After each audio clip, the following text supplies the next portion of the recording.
As an ADHDer who loves to move internationally, one of the biggest challenges that I've had has been keeping good habits going wherever I move to. It can be so hard to form a good habit that works for you, particularly when you're someone who is neurodivergent. So just imagine taking away a stable environment and then moving to a new international foreign country where you may not know the layout of the environment. You may not be able to speak the language. Everything is completely foreign and new to you. How do you form or reform good, healthy habits that you need for survival? Let's talk about it.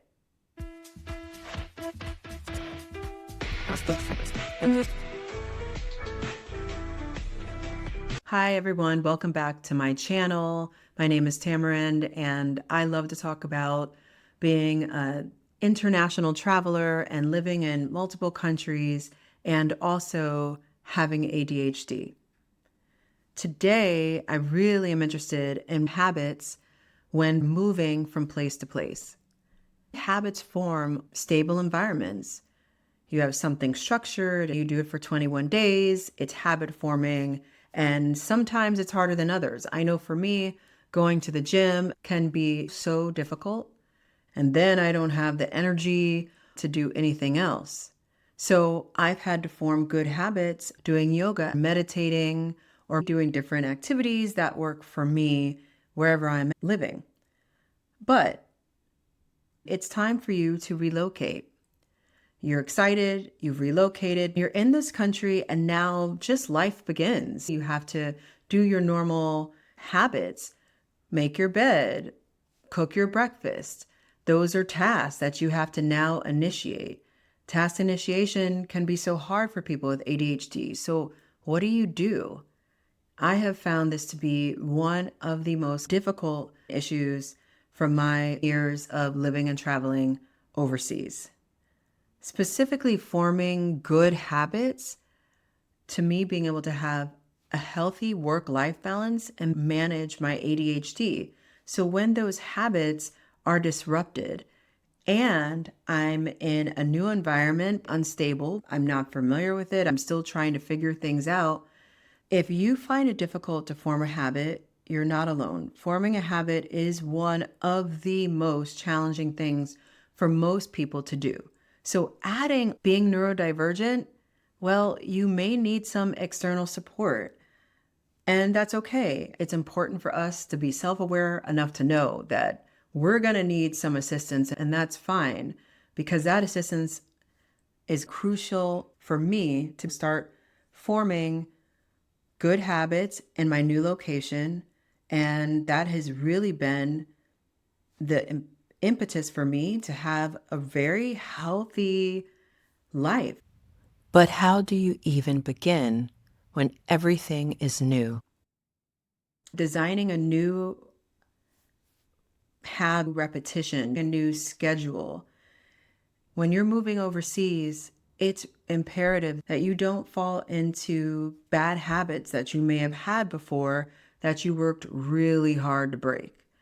One of the worst feelings ever is knowing you spent months, maybe even years, working hard on creating a habit that you execute, do well, and you're better for it. And now suddenly you're uprooted from this stable, familiar environment, maybe without support, and you need to come up with a schedule again. For example, eating. So when I go to a new country, I don't know where the grocery stores are. I may not even have my pots and pans available to start cooking. Maybe you have to buy bottled water because the water from the tap is not clean enough for you to wash your fruits and vegetables. There could be many reasons why cooking day one after you arrive is just not an option. So you can spend a couple of months looking for places to eat, trying to map out where you can buy good and healthy food products, and trying new restaurants. And that's great. You get to see the city. Eating at a different restaurant every day, ordering from whatever app to get food delivery, It's fun, right? You're exploring these different restaurants, trying the local food, seeing what the different communities have to offer.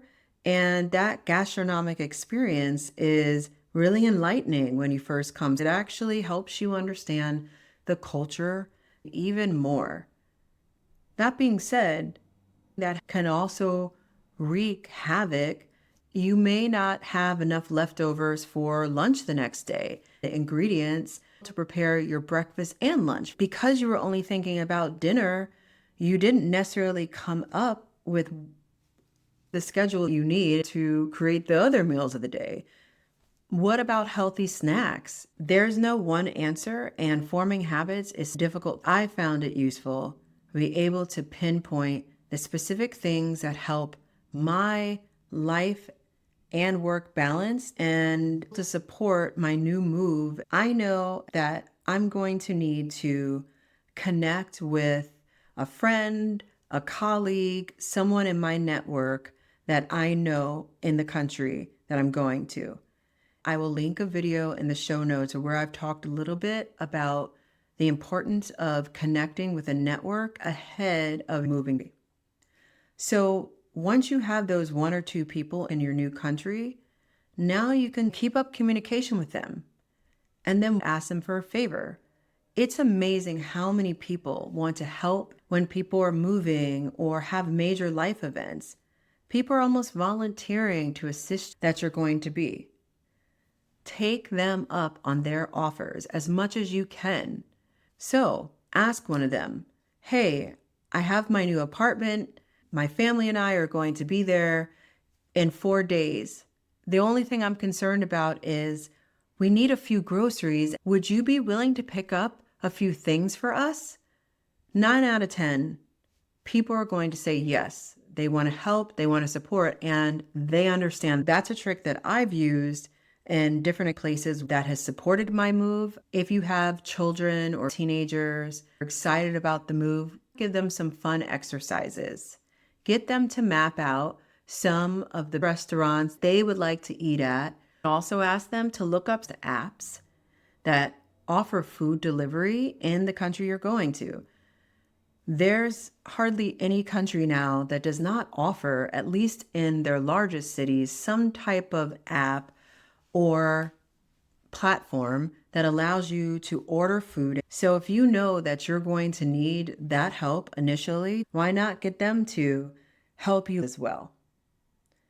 Another note, remember if you're ordering groceries online and ordering some food, you need to be able to upload a payment onto whatever app or platform that you're using, because this is not consistent with your habits outside of what you normally do. You're going to have to think ahead on what resources you can use. Make sure that you have a source of payment, a card, a local bank account, cash in the currency when the driver delivers your food or when you go to this restaurant.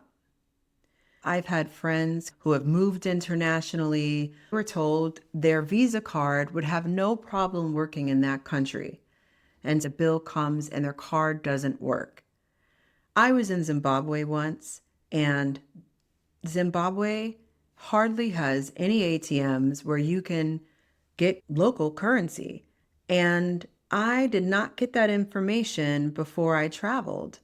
I hear from the hotel management that very few restaurants actually take foreign credit cards, and you're going to have to use that currency. Only one restaurant in the capital city took foreign cards. That blew my mind. But that's the thing, you never know. When you're in a new place, before you can start thinking about forming habits, you need to have more of a predictable environment in order to get to a point where you can start habit formation.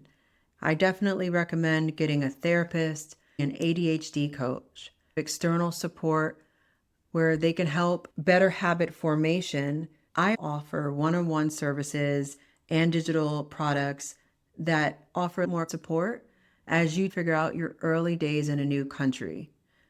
Please subscribe to my channel. Please hit up some of the show notes and links where we have more information, and join our community of people with ADHD living and traveling abroad.